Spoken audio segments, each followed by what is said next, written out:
खुदावन का लाख लाख शुक्र है कि हम इस वक्त इस्लामाबाद के कैपिटल में मौजूद हैं और खुदावन ने हमें सही सलामत पहुंचाया। हाँ, ये बड़ा शुक्र है। और ये सब हमारे बहन भाइयों की और बच्चों की और बुजुर्गों की और पास्टर्स की और तमाम एवेंजलिस्टों की यानी बहनों की बड़ी दुआएं हैं। ये मेरा पैगाम जो है वो जा रहा है। इस वक्त रात के 1 बजे हुए हैं और हम यहाँ पहुंचे हैं और हमें यकीन जाने कि इतनी यानी वो खुशी हो रही है कि मैं सोच रहा हूँ कि मैंने वादा किया था कि मैं यानी जनवरी तक आऊँगा, पर खुदा का शुक्र जब मैं एयरपोर्ट से उतरा था तो उस वक्त मतलब है कि अभी जनवरी मौजूद थी और फिर उसके बाद हम 1 घंटे के बाद वहाँ से सफर तय करके अपना इस्लामाबाद कैपिटल में पहुँच गए। अब हम आपको बता देना चाहते हैं कि मैं जिस मकासद के लिए आया हूँ, मैं जिस मकसद के लिए आया हूँ, मैं अपनी कौम के हकूक मैंने 45 साल से यानी बड़ी फाइटें की, बहुत कुछ किया, लेकिन अब ये हमारी जो फैसला कुन मूवमेंट ये है कि हमें नेशनल राइट लेने हैं और हमें पॉलिटिकल पार्टीज को बताना है कि हम एक जिंदा कौम हैं और हम हैं, इसमें कोई शक नहीं। लाखों शहादतें अगर दी हैं उसमें तमाम शहादतें जो है तमाम मज़ाहिब के लोगों ने दी हैं, तमाम तबकों ने दी हैं, तमाम यानी मकातब फिक्र के लोगों ने दी है। किसी एक खास गिरोह के लिए या खास तबके के लिए नहीं है, बल्कि ये पाकिस्तान जो है पाकिस्तानियों के लिए है। मुझे अफसोस है, मैं जब रास्ते में था, मैं दुबई में था, अमेरिका में था, वो एक जो मतलब कराची में हमारी बहन के साथ जो मतलब ज्यादती हुई है उस पर हमारे मुसलमान भाई और बहनें सब ने मजम्मत की है और ये वाज़ह भी हो गया है कि वो मतलब कि उसे नाजायज किया गया। लेकिन ये नहीं है इसका मतलब कि हम यानी मतलब यानी हक और सच की आवाज़ यानी अगर हमारी मुसलमान बहनों और भाइयों ने और बहुत सारे लोग जो उलमा आलम दीन है और जो हमारे बहुत सारे यानी मुबल्लग है वो इस बात पर इत्तेफाक करते हैं कि मसीहों की तरफ से कोई ऐसा कभी ना कभी सोचे, कभी कोई मसीही जो है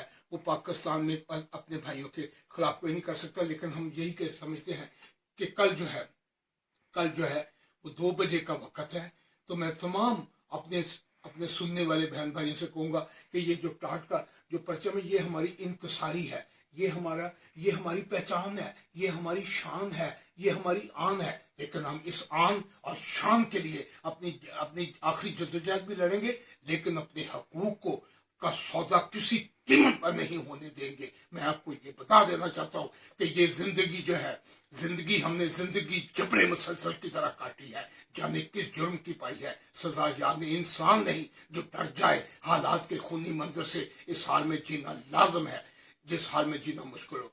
ये मैंने सिर्फ बताना चाहता हूँ कि हम इनकसारी और आजिजी से अपने हकूक की जंग लड़ेंगे और हक की फतह होगी, सच की फतह होगी। पाकिस्तान जिंदाबाद। पाकिस्तान। क्योंकि लोग हमें बहुत याद करते थे और हम भी लोगों को बहुत वहाँ पे मिस करते थे। हमें मुश्किल वहाँ पे बहुत होती थी। हम तो बस हर टाइम ये सोचते रहते पाकिस्तान जाए, आप लोग से मुलाकात करें। और कल हम जरूर मुलाकात करेंगे आप सबसे, बहनों से, भाइयों से, बच्चों से ज्यादा करके। और जो इस वक्त जो है ना अपने घरों में है, जो सुनेंगे वो सुबह जो है वो अपनी तैयारी करें, मुकम्मल जज्बात के साथ उठें। ये वक्त है। आए आप लोग मिलने, हमें आए, हम आए आप नहीं, हम तो आपके लिए रात दिन अपनी सारी जिंदगी जदोजहद के। लेकिन आपको भी कुछ करना होगा, ये नहीं कि हम कर रहे हैं। मैंने अगर टाइट करना, मैं सिर्फ ये बताना चाहता हूँ कि हम आपके लिए अपनी यानी आखिरी बाजी भी खेलेंगे। इस खेलने से मुराद है कि हम आखिरी बाजी अपने यानी अपने हकूक के लिए, हम अपनी यानी कौम की जिंदा कौम करने के लिए।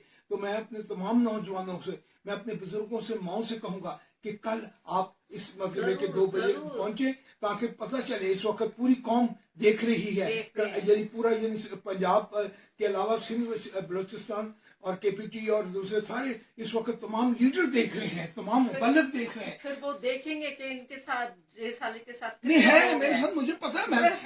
मैं 4 दफा कौमी असम्बली का मेंबर बना, सिंध से टॉप किया, पंजाब से टॉप किया, बलूचिस्तान से टॉप किया, सरहद से टॉप किया, वो पाक से टॉप किया। मुझे पता मेरे साथ मेरी कौम है। लेकिन खड़ा भी होना पड़ेगा, लोगों को बताना पड़ेगा कि हम एक जिंदा कौम है। पाकिस्तान जिंदाबाद।